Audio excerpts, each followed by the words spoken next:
I went on a painting vacation recently to the area in England, in York.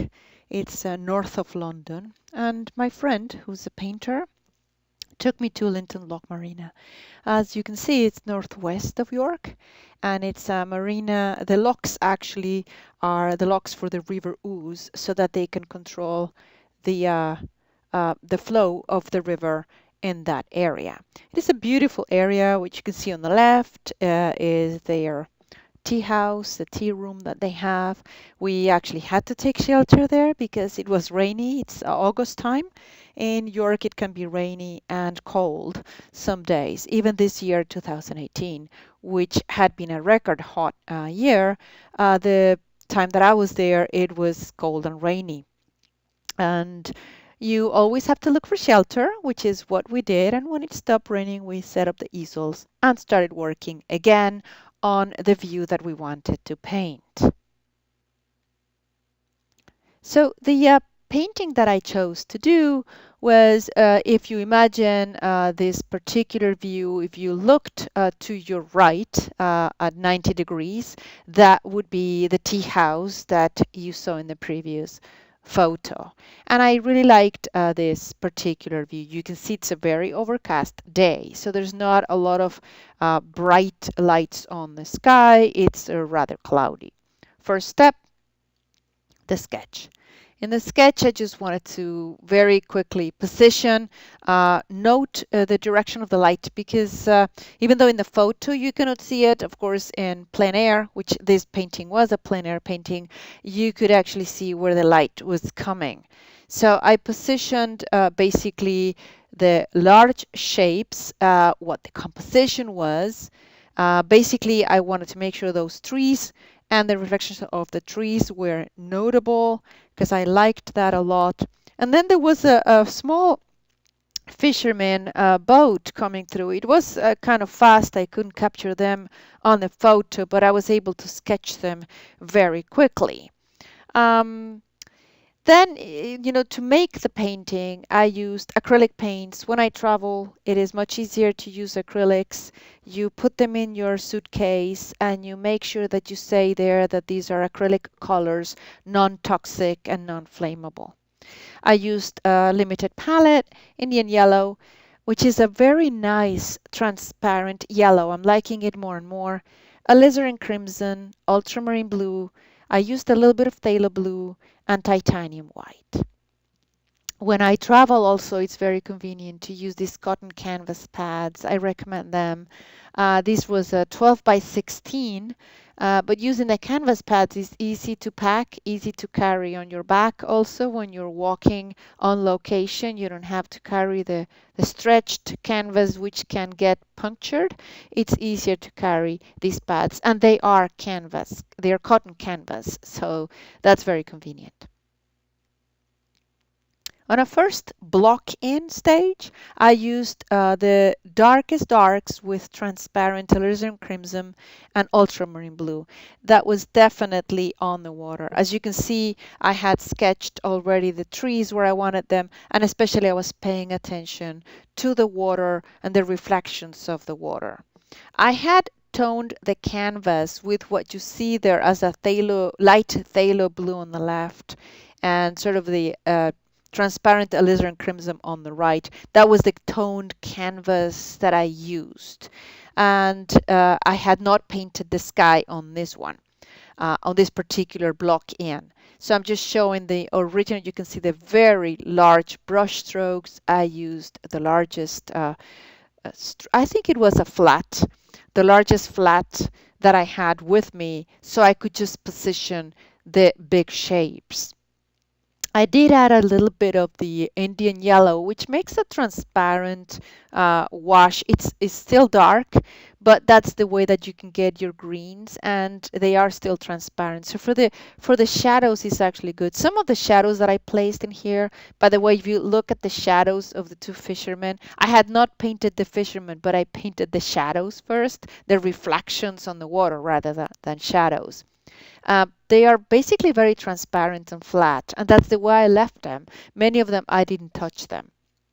What you build in is the water and other elements, but that's the nice thing about the reflections. You use the darkest darks, which are transparent, and sometimes on the first go, they are okay, and you can leave them like that.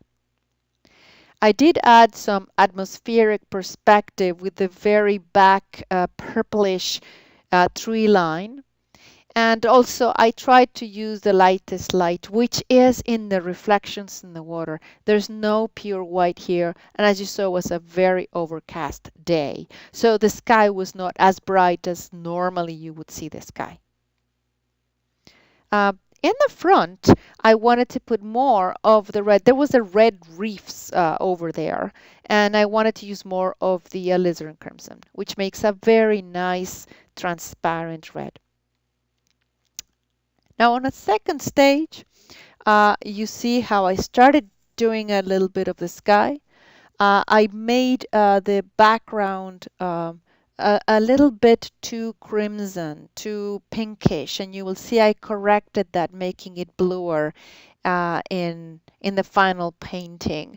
I worked a bit more on negative painting around the very large brush strokes, as you saw from the trees. So interestingly, from what you saw before to now, I didn't work on the treetops, I worked on the negative painting, leaving the large brush strokes that I had from the beginning.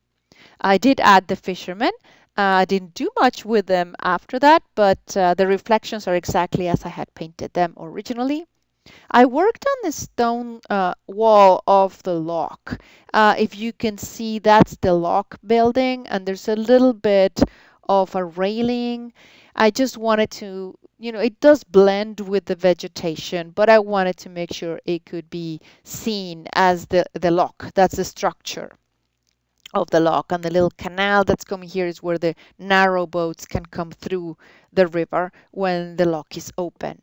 I did use negative painting around the reefs on the foreground grass to make it look more like a grass. In a final stage, this is the final painting. As you can see, I did finish the sky.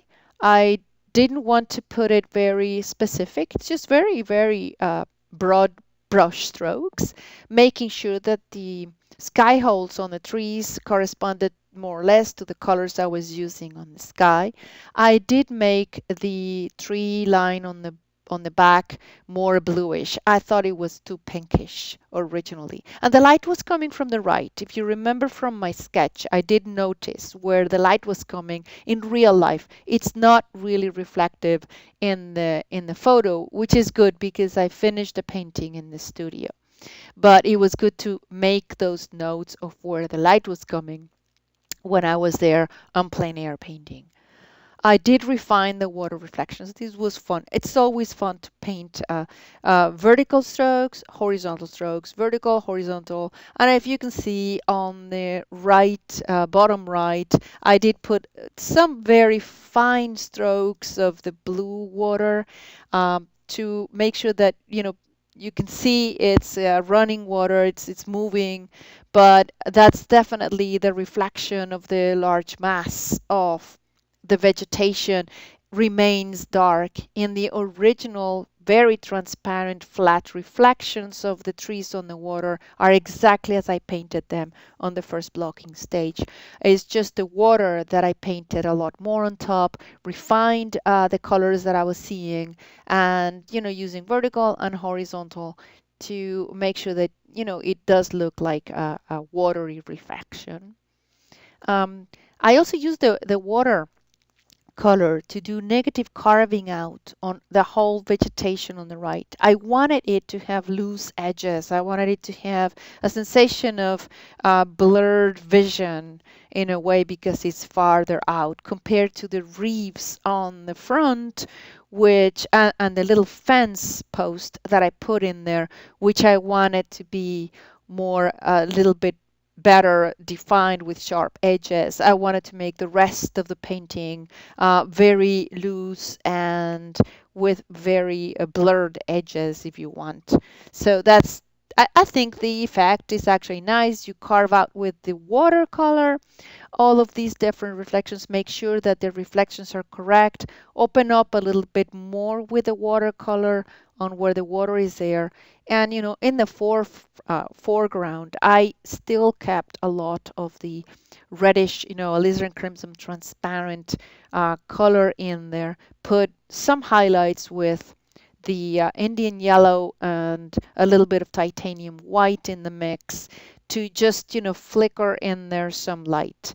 But it was actually a very fun painting to do, and I like the final rendition of it. So I hope you enjoy and you go out and paint, plein air or in the studio.